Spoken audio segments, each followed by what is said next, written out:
여러분 안녕하십니까. 시청자를 위한 옴부즈맨 프로그램 YTN 시민데스크입니다. YTN 시민데스크는 시청자 여러분의 의견을 좀 더 가까이서 또 다양하게 듣겠습니다.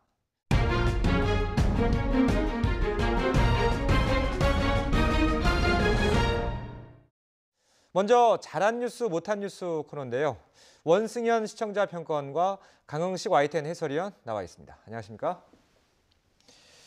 자, 이번 주 보도 중에서 미세먼지 이래도 중국 탓 아니야 이 리포트를 잘한 뉴스로 꼽아주셨고 또 자동차 보험료 관련한 보도를 못한 뉴스로 꼽아주셨는데 어떤 의견이신가요? 예, 지난 1월 14일은 관측 이래로 미세먼지 수치가 가장 높은 날이었습니다. 서울 지역 초미세먼지 평균 농도가 129 마이크로그램까지 치솟았는데요. 미세먼지와 초미세먼지는 세계보건기구 산하 국제암연구소가 규정한 1군 발암물질입니다. 국민들이 발암물질에 무방비로 노출된 상황에서 미세먼지 관련 보도가 이어졌습니다. 하지만 그 원인에 관해 속시원히 알려주는 뉴스를 찾아보기 어려웠는데요. 원인을 모르면 근본적인 해결도 어렵고 문제 해결을 위한 장기적인 대책 수립이 불가능하기 때문에 미세먼지의 원인을 밝히려는 노력이 반드시 필요한 것 같습니다. 그런 측면에서 최악의 미세먼지 사태의 원인이 어디에 있는지 찾아서 명확하게 보여준 미세먼지 이래도 중국 탓 아니야 보도를 잘한 뉴스로 꼽았습니다. 이 리포트는 1분 20초로 긴 분량은 아니지만 오염원도 적고 오염물질이 축적되기도 힘든 백령도를 예로 들어서 중국발 스모그가 한반도 미세먼지의 원인이라는 점을 설득력 있게 밝혔고요. 또 위성에서 찍은 영상을 제시해서 이러한 주장을 뒷받침해 주었습니다. 얼마 전 중국 정부에서 중국 내 미세먼지 수치가 감소하고 있다는 자료 등을 제시하면서 한반도의 미세먼지 원인은 국내 요인이라고 책임을 회피하는 입장을 내놓았는데요. 이러한 주장을 반박하는 좋은 뉴스였습니다. 보도 내용을 바탕으로 생각해보면 미세먼지에 관한 근본적인 대책은 중국 정부와 우리가 함께 고민해야 하는 문제가 아닌가 싶습니다. 이에 관해서 아직 우리 정부나 전문가들이 내놓은 해결 방안에 대해서는 보도된 바가 없는데 미세먼지 해결을 위해서 중국과 우리가 어떻게 문제를 풀어갈 수 있을지 설명을 부탁드립니다. 네, 미세먼지와 그다음 초미세먼지가 국민적 관심사가 된 것은 그리 오래되지는 않았습니다. 중국의 산업화가 진행되면서 스모그가 심해지고 또 우리나라에 영향을 주면서 시작이 됐습니다. 이에 따라 우리 정부가 지난 2015년부터 미세먼지를 관측하고 또 특보제 운영을 시작을 했습니다. 이 미세먼지가 이제 더욱 더 악화되고 최근에 이르러서는 최악의 미세먼지 농도를 그렇게 기록을 했습니다. 그래서 수도권에 초미세먼지 경보가 처음으로 내려졌습니다. 그리고 2017년 2월 그 미세먼지 비상저감 조치가 발효된 이후 처음으로 또 4월 연속 발령되기도 했습니다. 이것 또한 처음 있는 일이죠. 그 미세먼지에 대한 대책을 세우려면 그 원인을 정확히 알아야 될 텐데요. 여기서 국내에서 발생하는 건지 또 국외에서 발생하는 건지 그것을 아는 것도 그 대책을 세우는 데 필요하다고 봅니다. 이와 관련된 그 조사 결과가 있습니다. 그 우리나라하고 중국, 일본 3국이 공동 조사한 것인데요. 오는 9월에 발표 예정인데 그 내용은 뭐 논문으로 이미 좀 발표가 됐습니다. 그 국립환경과학원이 밝힌 그 내용을 보면 국내 원인이 46%, 그다음 중국이 41%, 또 북한 등 나머지 지역이 13% 이렇게 나타나 있습니다. 그러니까 국내가 46, 중국이 41, 뭐 거의 한 반반 정도 되는 수준이죠. 우선 국내 발생을 줄이려면 그 원인 물질의 배출을 줄여야 할 텐데요. 가장 큰 것이 화력발전소입니다. 다음은 차량의 배기가스, 특히 그 디젤차, 경유차죠. 경유차가 휘발유차보다는 훨씬 그 심각한데요. 정부는 우선 노후 화력발전소를 폐기하고 그 배출가스가 적은 신규 화력발전소 7기를 짓겠다 하는 그런 계획입니다. 또 비상저감 조치를 통해서 공공기관의 차량 이부제를 시행하고 또 노후 디젤 차량의 서울 진입을 그 차단하는 등 그 배출을 그 억제하겠다 하는 그런 방안도 세워놓고 있습니다. 그 다음은 중국의 오염원 발생을 줄이는 문제입니다. 중국이 자발적으로 줄여주면은 뭐 더 이상 뭐 좋을 게 없을 텐데 최근에 그 중국 당국이 서울의 미세먼지는 서울 것이다 이런 발언을 했어요. 그래서 뭐 빠른 시기에 그 호전되기는 좀 그것을 기대하기는 좀 어려울 것 같습니다. 예. 따라서 우리가 할 수 있는 부분부터 먼저 해야 될 것 같습니다. 그 앞에서 말씀드렸듯이 노화력 발전소를 폐기하고 또 신규 발전소를 빨리 짓는 그런 것이 필요할 것 같고요. 그 다음에 경유차를 또 휘발유로 차로 그 전환하는 그러한 적극적인 정책이 필요하지 않나 싶습니다. 예. 다음은 중국의 미세먼지를 줄이는 문제인데요. 뭐 중국 정부를 우리가 뭐 어떻게 강제할 수 없는 부분이기 때문에 지속적인 협의를 통해서 이 문제를 풀어야 되지 않을까 그런 생각이 듭니다. 예. 네, 말씀 잘 들었습니다. 조만간 우리나라와 중국이 미세먼지 등 대기오염 문제에 관해 구체적으로 논의한다고 하는데요. 진전된 협력 방안이 나올지 기대해 보겠습니다. 자, 그리고 못한 뉴스로 자동차 보험료 인상과 관련된 보도를 꼽아주셨는데 어떤 의견이신가요? 네, 주요 손해보험사들이 자동차 보험료를 일제히 3%가량 인상하면서 운전자들의 부담이 커지게 되었습니다. 이와 관련한 보도에서는 손해보험사가 주장하는 인상 요인을 그대로 전달했습니다. 지난해 자동차 보험 손해율이 올랐고 국토교통부가 적정 정비요금을 올렸다는 것이 인상의 요인으로 제시되었는데요.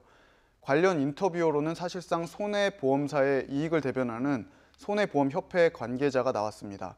이 인터뷰어에 말하는 방식이나 태도가 보기에 거슬렸다는 시청자분들의 의견이 있었는데요.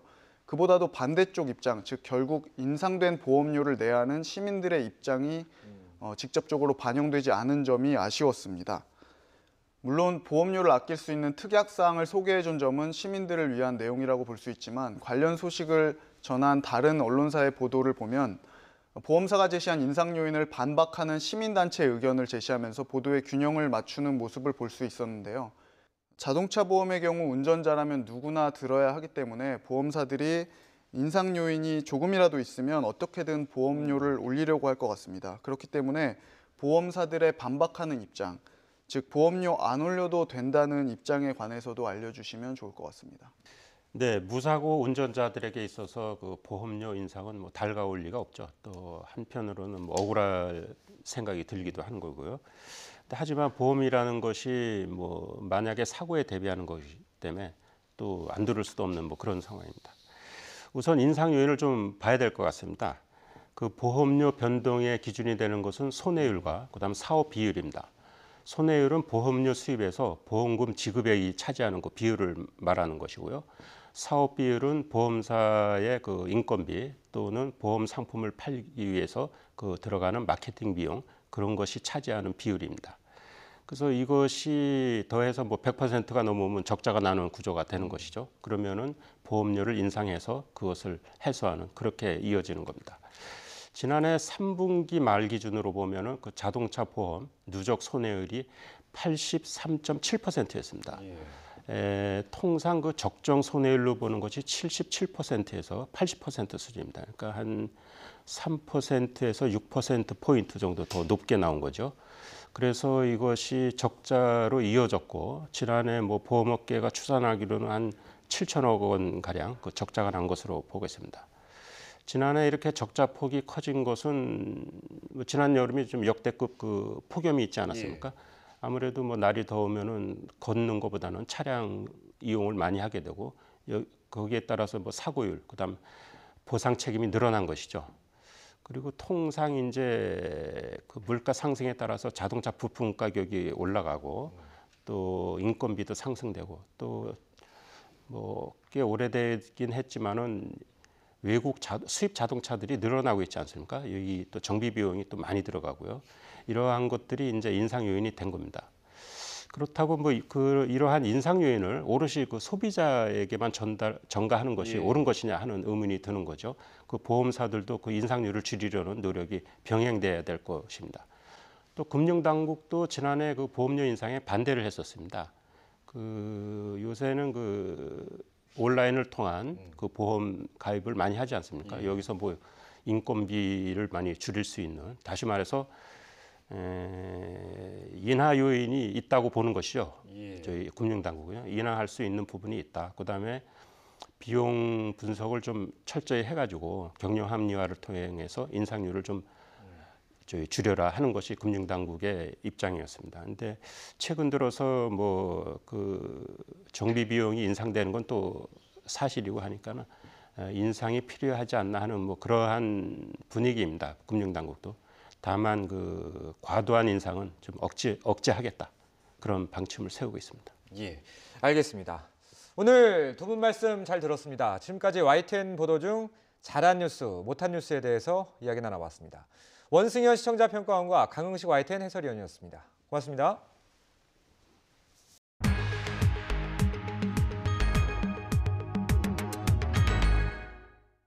주요 이슈나 사건, 사고가 발생했을 때 뉴스를 빠르게 전하기 위해서는 무엇보다 기동성과 순발력이 뛰어나야겠죠. 생방송으로 뉴스를 전할 수 있는 건 중계차가 있기 때문입니다. 중계차는 부조종실 기능부터 송출까지 할 수 있는 움직이는 방송국이라고 할 수 있는데요. 이른 새벽부터 열심히 생방송 준비를 하고 있는 중계 현장을 따라가 봤습니다.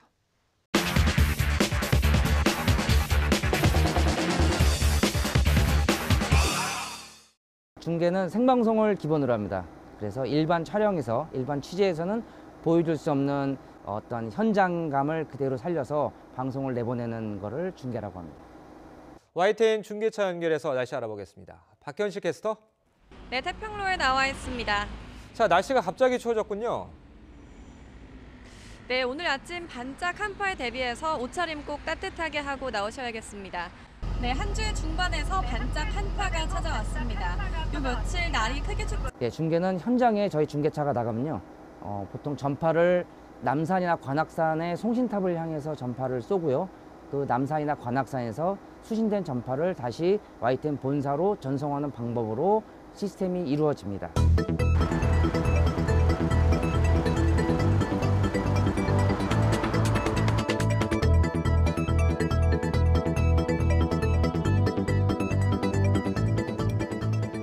주로 전송하는 거는 마이크로웨이브라는 이런 전송 장치를 이용해서 방송을 하고 있는데요.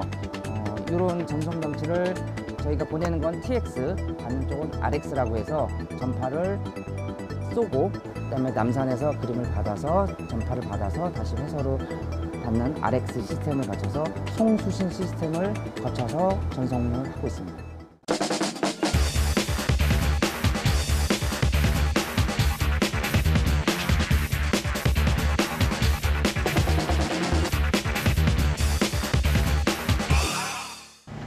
VCR 1, 커트, 2, 커트, 네, 정말 다양한 무대가 많이 지나요. 참고로 제가 서비스업에 중계차의 내부인데요. 일반 부조종실하고는 좀 특징적인 게 뭐냐면은 부조종실은 PD가 있고 TD가 있고 기술 감독이 있고 오디오 감독이 각각 다 포지션에 있는 거에 비해서 중계는 현장에 따라서 때로는 기술 감독이 혼자서 오디오 감독 역할도 같이 해야 되고 PD 역할도 해야 되는 이런 부분도 좀 특징적이긴 합니다.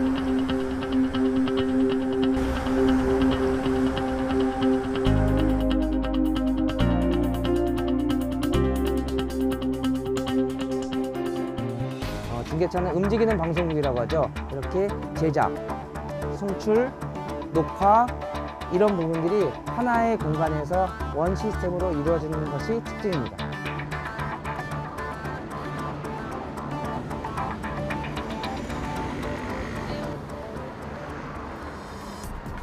예, 사건 현장에 저희 YTN 중계차는 그 누구보다도 가장 먼저 도착을 하고 가장 늦게 퇴근을 하는데요. 사건 현장에 저희 YTN 중계차가 있으면 시민들이 지나가다가 이런 말씀을 많이 하십니다. YTN이다. YTN 중계차다. 라고 하시는데 저희는 그 소리가 가장 듣기 좋고 저희한테 보내는 응원의 메시지라고 생각을 합니다. 그 메시지가 배가 될 수 있도록 한 발 더 바짝 뛰는 중계부가 되도록 노력하겠습니다.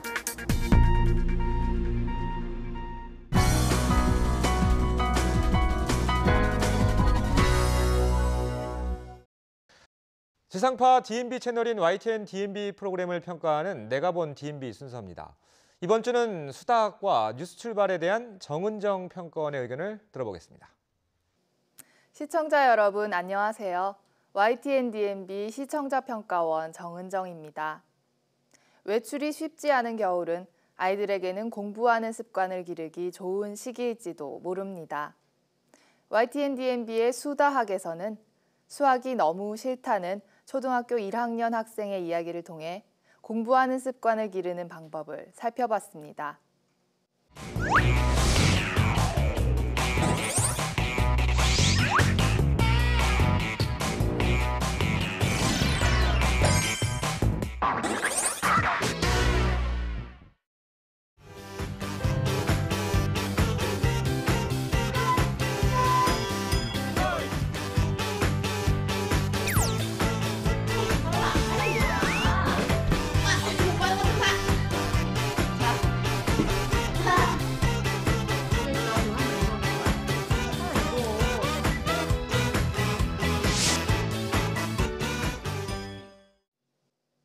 수다학은 수학을 어려워하는 부모와 아이를 위해 수학교육 전문가들의 해결책을 토크쇼 형식으로 들어보는 프로그램입니다.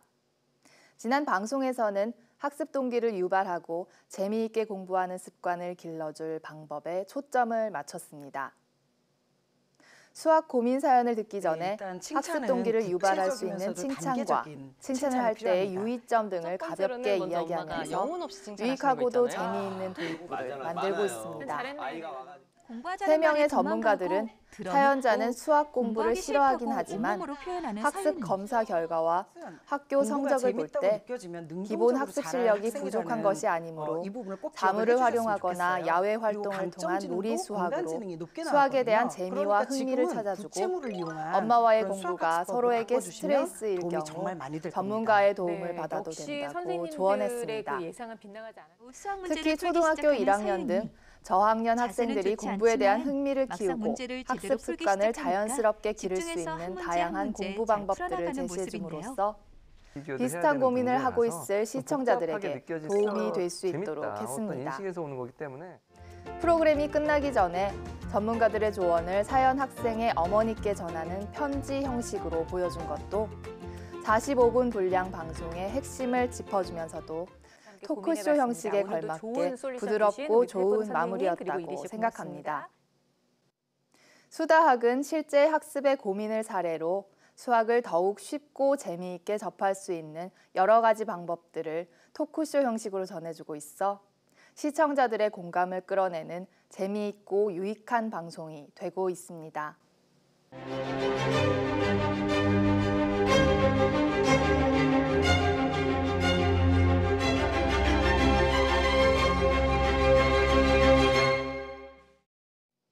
뉴스 출발은 새벽 4시 30분부터 6시까지 YTN의 아침을 여는 종합 뉴스 프로그램입니다. 의료급여는 국민들의 최소한의 기초생활을 제도적으로 보장하기 위해 마련된 기초생활보장제도 중 하나입니다.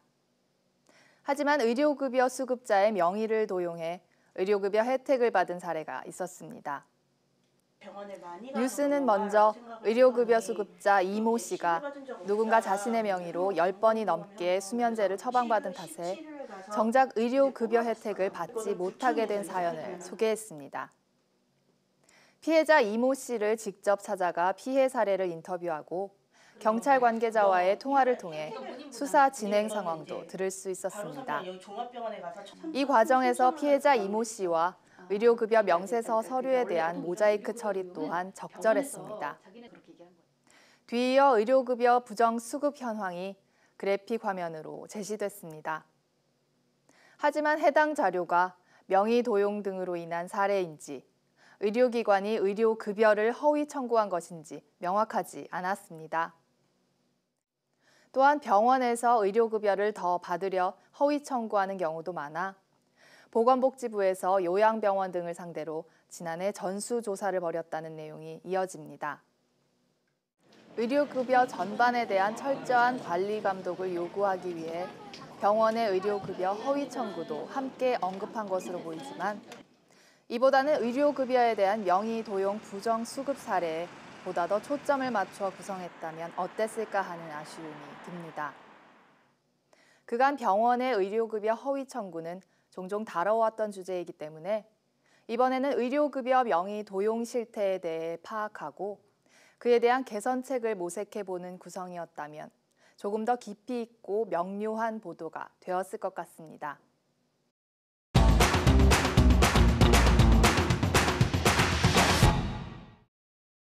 다음은 시청자 여러분이 보내주신 제보 영상을 소개해드리는 코너인데요.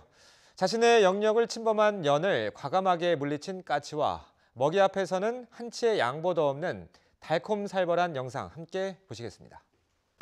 하와이에 갔을 텐데요. 커피를 마시고 있는데 옆에 새들이 앉아있더라고요. 그래서 먹이를 하나 줬거든요. 한 마리 주고 다른 새도 주려고 그랬는데 먹은 새가 계속 달라붙는 거예요. 그래서 떨쳐내고 간신히 먹이를 줬어요.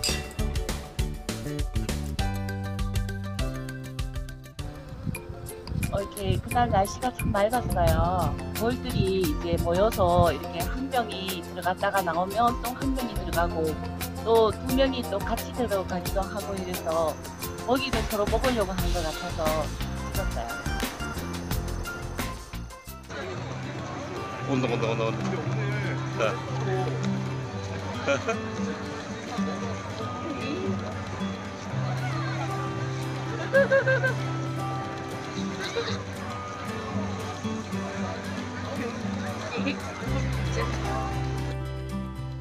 여러분의 소중한 제보를 기다립니다. 놓칠 수 없는 재미와 훈훈한 감동이 있는 영상을 찍어서 올려주시면 방송에 적극 활용하겠습니다.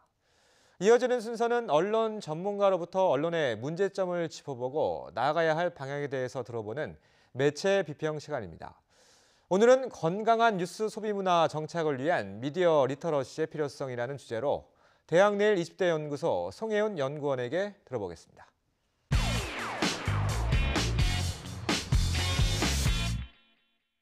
요즘은 뉴스가 하나의 콘텐츠로 소비되는 시대입니다. 스마트폰과 소셜 플랫폼 등을 활용하여 누구나 언제든 콘텐츠 생산과 유통에 참여할 수 있다 보니 뉴스 이용자들의 능동적 참여를 이끌며 언론의 긍정적 변화를 유도하기도 합니다.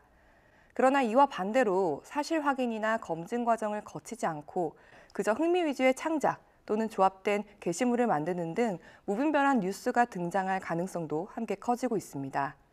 전문적인 뉴스 콘텐츠 생산을 해오던 언론 역시 자극적인 제목을 활용한 낚시성 정보나 트래픽 유발 목적의 어뷰징 또는 특정 목적을 위해 대가를 받고 보도하는 등의 폐해를 낳기도 합니다.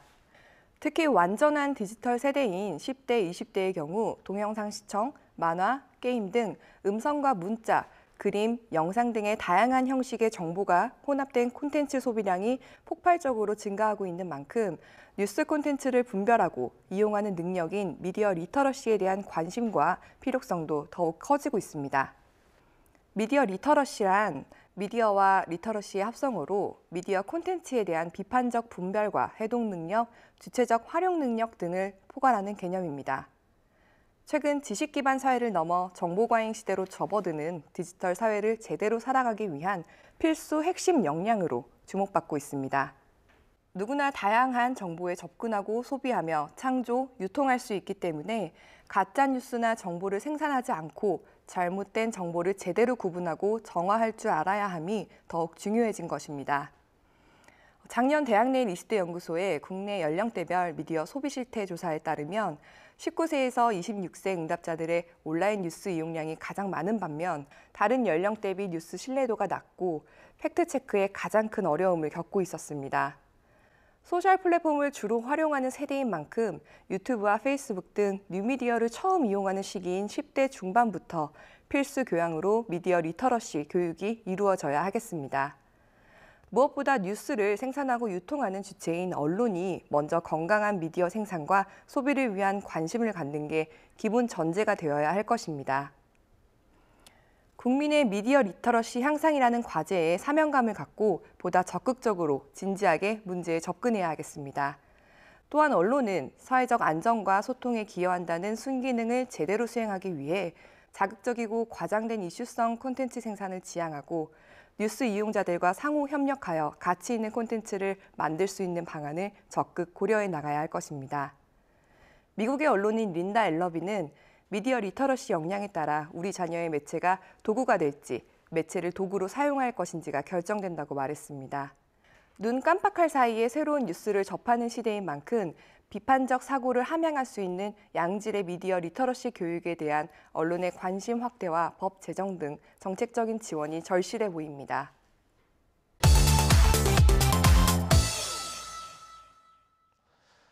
YTN 시민데스크는 시청자 여러분의 다양한 의견을 귀담아 듣겠습니다. YTN 홈페이지 시청자 의견에 글을 남겨주시면 더 정확하고 공정한 방송을 만들기 위해서 반영하겠습니다. 이번 주 순서는 여기서 마치겠습니다. 고맙습니다.